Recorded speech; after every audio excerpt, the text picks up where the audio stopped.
Ganso is back! Andito na naman ang ating idolo. Samahan niyo ako mga idol dahil tayo ay mag-i-install nitong mga canopy lights. Ayan, pagkarating ko agad ay banat na. Wala nang intro-intro, agad tayo umakyat sa hagdan at tayo magkakabit ng mga ilaw dito sa canopy.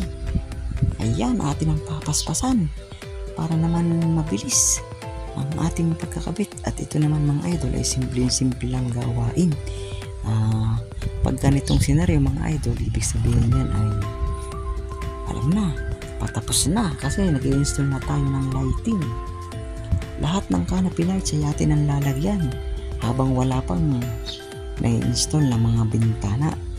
Dahil kapag naunahan tayo ng magbibintana ay mahihirapan tayong dumukot. Bagamat kaya namang i-install iba pa rin yung maluwag yung ating gagalawan para naman hindi tayo masyadong mahirapan. At ito na nga mga idol ay akin ang ikinakabit itong dalawang ilaw. Ayan, nung maikabit ko mga idol ay ayan na yung mga kalalabasan. Isa-isa nating ipapakita. Ayun yung medyo mataas ay yung nasa bulada ng bubong.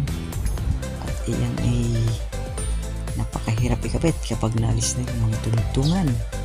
Kaya naman agad nating inunahan habang mayroon pa tayong matutuntungan.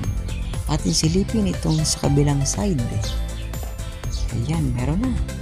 Hanggang doon sa dulo ay atin ang naikabit. At atin naman sisilipin yan sa baba. Ito na ang itsura ng side view ng bahay na atin ginagawan. At pagdating naman dito sa bandang harapan ay nakakabit na rin yung mga ilaw natin sa itaas.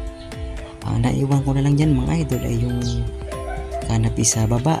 Yan naman ay abot na ng ating hagdan. Kaya kahit yan ay malagyan ng mga bintana ay hindi na tayo mahirapan. O paano mga idol, hanggang dito na lang mga ulit. Salamat sa panonood!